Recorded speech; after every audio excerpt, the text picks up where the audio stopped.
Premier en l'air et dernier sur le pont d'envol du porte-avions Charles de Gaulle, le 2C Hawkeye est un avion unique dans ses apparences et dans ses capacités. Il s'agit des yeux et des oreilles de l'aéronautique navale. Et justement, son nom est Hawkeye, qui signifie œil de faucon. Et ce n'est pas un hasard, car le faucon est un rapace connu pour son excellente vision. Il peut voir un objet de 2 mm à plus de 18 mètres de hauteur.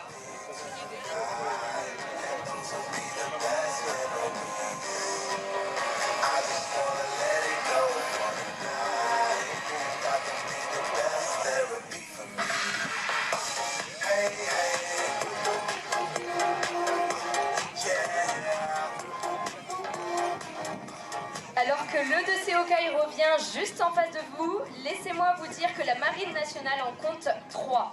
Toujours 2 opérationnels pendant que le 3e est en maintenance. Ils font partie de la flottille 4F basée à Lambyway, tout proche de Lorient. Et il s'agit de la plus ancienne et la plus décorée des flottilles. Ils ont fêté leurs 100 ans en 2018.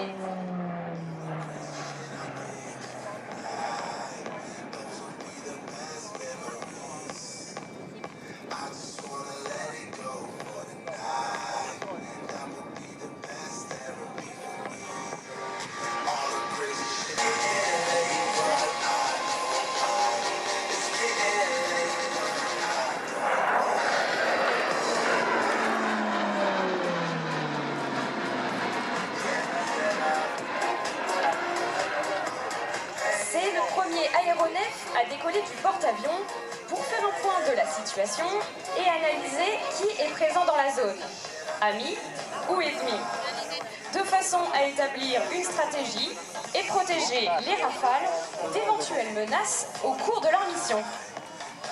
Avec ses 5100 chevaux de chaque côté, c'est un avion très agile. Il est capable de voler à la fois à très haute altitude, aux environs de 10 000 mètres, comme à très basse altitude, à 30 mètres du sol. Il est le plus gros appareil embarqué et d'ailleurs, il a été spécialement conçu pour le porte-avions avec des ailes repliables. Il s'agit aujourd'hui de l'avion radar le plus petit au monde, jamais conçu par les ingénieurs.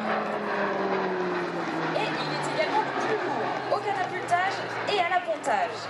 Cet appareil de 25 tonnes de masse maximale peut mener des missions de 5 heures avec un équipage de 5 marins composé de 2 pilotes et de 3 opérateurs à l'arrière, également appelés les tacticiens. Ils surveillent l'espace aérien et maritime sur 360 degrés à l'aide de leur écran radar.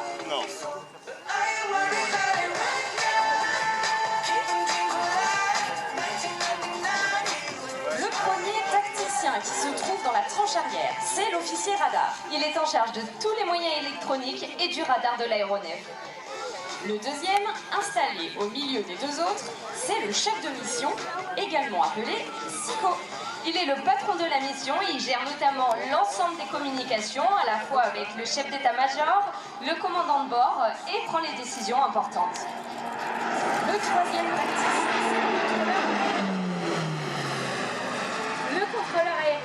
est en charge de la détection, de l'identification des cibles ainsi que du guidage des chasseurs vers leurs objectifs. Il faut au minimum une personne en tranche arrière pour la conduite d'une mission purement aéronautique. Et alors Aurore, est-ce que tu peux nous dire aujourd'hui qui est à bord de l'aéronef? Et pour cette démonstration aujourd'hui, nous avons dans le cockpit 2 pilotes qui assurent la conduite de la machine. Il s'agit de Christophe qui est aux commandes. Nous avons également Yann à sa droite, le copilote. À l'arrière, dans la tranche tactique dont on vous parlait tout à l'heure, où ne pénètre pas la lumière du jour, il s'agit de Quentin, l'officier du contrôle aérien, et Yann, le chef du service technique. Alors sachez que pour remplir toutes ces missions de détection de renseignement, le 2C Hawkeye dispose de différents outils. Et parmi ceux-là, il possède un radar que vous pouvez voir d'ailleurs juste au-dessus. Là, profitez de ce passage lent de le 2C Hawkeye, cross-sortie et train-sortie en configuration appontage pour observer ce radar visible juste au-dessus du fuselage.